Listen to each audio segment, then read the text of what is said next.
Salut, moi c'est Jaco, et ça c'est immonde comme qualité audio. Vous aurez pu remarquer que depuis le début de ma chaîne YouTube et de mes vidéos, je parle beaucoup de matériel, lequel investir, lequel choisir, etc. Et je peux comprendre qu'il soit désagréable pour certains de se rendre compte qu'il faut souvent taper dans le portefeuille quand il s'agit d'améliorer sa qualité audio. Le plus ironique dans tout ça, c'est que croyez bien que l'objectif de ma chaîne, ce n'est pas de vous faire dépenser des milliers et des cents, et au contraire d'économiser de l'argent en choisissant des périphériques audio, du traitement et du matériel adaptés à vos besoins et à vos convictions en termes de création. Mais il est clair que même avec du matériel qui n'est pas 100% adapté à ses besoins, il est possible d'obtenir un résultat tout à fait correct. Dans cette vidéo, je vous propose donc 5 méthodes qui vont permettre d'améliorer votre qualité audio sans dépenser un centime. Premièrement, parlons d'un problème souvent rencontré et que j'ai remarqué récemment sur les tweets de certaines personnes, suivez-moi sur Twitter d'ailleurs, qui est la position du micro. Que ce soit microphone large membrane ou micro dynamique, de nombreuses personnes semblent présenter des difficultés quant à comment positionner le microphone par rapport à la source sonore. Ce qui peut se comprendre suite à la confusion quant à la forme de certains micros, je pense particulièrement au Blue Yeti qui est sur un pied, et on pourrait donc avoir la logique de se dire « oh ben on n'a qu'à le positionner comme ça ». Sauf que non. En effet, il existe dans le monde de l'audio deux catégories de façons de s'adresser au micro. La première est les side address, généralement microphones large membrane comme celui-ci, qui sont faits pour qu'on s'adresse à eux sur le côté. Vous verrez généralement un signe caractéristique vous indiquant qu'il faut s'adresser à l'avant du micro. Et à l'inverse, les end address, qui sont généralement des microphones dynamiques ou des micro-canons, sont faits pour qu'on s'adresse à eux du bout du micro, de cette façon. Par conséquent, pour faire des généralités micro-canon, micro-champ, micro-dynamique comme SM7, PodMic, Rode Broadcaster qui est l'exception qui confirme la règle, Aston Stealth, etc., sont des micros end address. Quant au Blue Yeti, AT2020, Bird M1, etc., ce sont des side address. Vous devrez donc vous adresser face à eux de cette façon-là et pas de cette façon-là. Également, un facteur important est le choix de directivité du micro. Même si ce n'est pas valable pour tous les micros, le Blue Yeti ainsi que d'autres microphones USB sont dits multidirectionnels. C'est-à-dire que vous avez la possibilité de varier à l'aide d'une molette à l'arrière la directivité du microphone, passant de quelque chose d'omnidirectionnel qui prend le son tout autour du micro, à quelque chose de cardioïde qui prend seulement le son à l'avant du micro, au stéréo, au figurant 8, c'est-à-dire uniquement à l'avant et à l'arrière. Pour de la voix, pensez donc à mettre nécessairement votre Blue Yeti en mode cardioïde à l'aide du bouton juste ici, sur cette position. Une fois votre micro bien positionné et bien réglé, vous allez donc constater, si jamais vous aviez fait ces erreurs-là auparavant, une grosse montée en niveau de votre microphone, le son sera plus fort. Il est donc nécessaire de bien gérer vos niveaux pour obtenir un audio de qualité.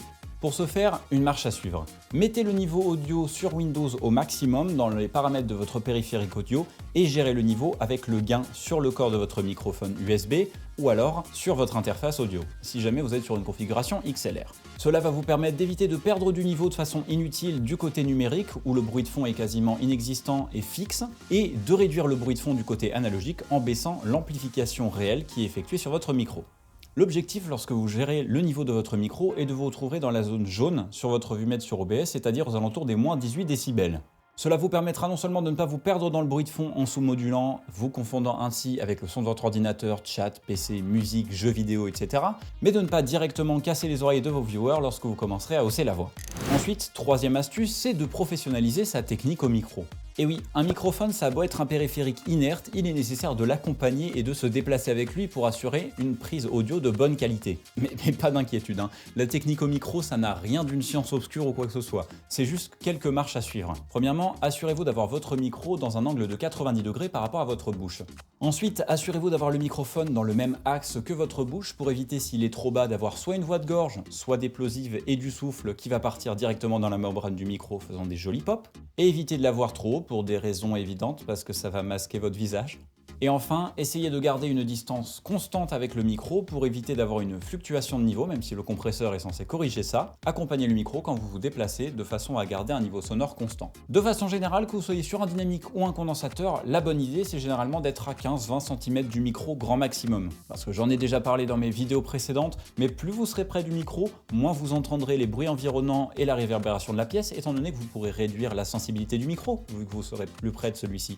L'avant-dernière astuce qui va simplifier la réalisation de toutes les précédentes est l'utilisation d'un retour casque. Car si vous utilisez un casque analogique en jack, et vous devriez, le fait de disposer d'un retour du son de votre micro dans votre casque permettra non seulement de régler les problèmes de directivité et la gestion des niveaux car vous vous rendrez directement compte de l'influence de ceux-ci, mais aussi car vous pourrez vous rendre compte des problèmes de votre son avant même que vos viewers vous en notifient via les messages du live, mais surtout car c'est un excellent moyen pédagogique de perfectionner votre technique au micro. En effet, car vu que vous aurez un retour direct de vos actions face au micro dans votre casque, vous vous rendrez bien compte, et cela sera probablement désagréable pour vous, de vous rendre compte que quand vous bougez, le micro ne capte pas le son de la même façon. Par conséquent, si vous voulez avoir un retour casque de qualité et confortable, vous aurez probablement tendance à déplacer le micro à la suite afin d'avoir un retour à un niveau constant. Ça sera donc un avantage gagnant-gagnant, non seulement de votre côté pour l'aspect pédagogique et confort, mais en plus car ce sera directement audible pour vos viewers, cette amélioration de qualité, cette constance dans la gestion des niveaux, du déplacement du micro, etc. Et maintenant que tout est en place dans le côté physique et analogique, il ne vous restera plus qu'à appliquer des traitements, que ce soit via les filtres audio d'OBS intégrés, des VST que vous rajouterez via OBS, encore une fois vous aurez les liens vers des packs de VST et de plugins audio gratuits dans la description, ou alors utiliser les traitements gate, compresseur et égaliseur intégrés à Voicemeeter, Banana ou Potato. Je compte faire une vidéo dédiée aux filtres audio sur OBS qui apparaîtra très prochainement en fiche juste ici quand elle sera sortie. Dans l'autre cas, si vous êtes utilisateur de Voicemeeter, je vous renvoie vers les vidéos de John Nightrider qui documentent très bien et dans son entièreté le fonctionnement du logiciel et donc l'utilisation des différents filtres, égaliseurs, etc. Voilà, nous en arrivons à la conclusion de cette vidéo. Comme vous pourrez le remarquer, il n'est donc pas nécessaire d'investir obligatoirement dans du matériel, il suffit aussi de savoir se contenter et utiliser celui dont on dispose déjà. Et si jamais vous venez tout juste d'acheter du nouveau matériel, ces astuces seront une manière pour vous de tirer le meilleur parti de votre microphone en le positionnant, le réglant et l'entendant. Comme dit précédemment, vous retrouverez donc en description des liens vers des packs de plugins gratuits pour traiter votre son sur OBS, sur la série de vidéos de John Nightrider quant à Voicemeeter, et très prochainement un lien vers ma vidéo sur les filtres OBS.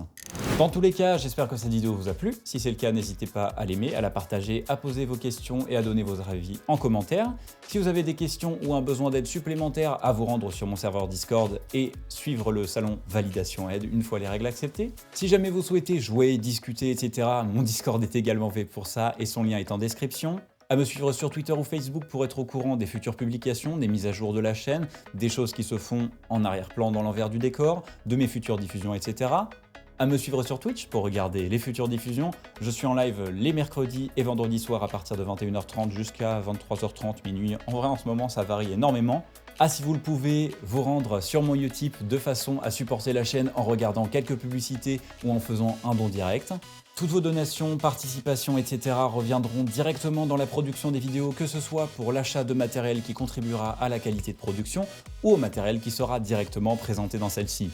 En vous remerciant de votre visionnage, moi je vous dis à bientôt pour un prochain stream ou une prochaine vidéo. Salut, c'était Giaco.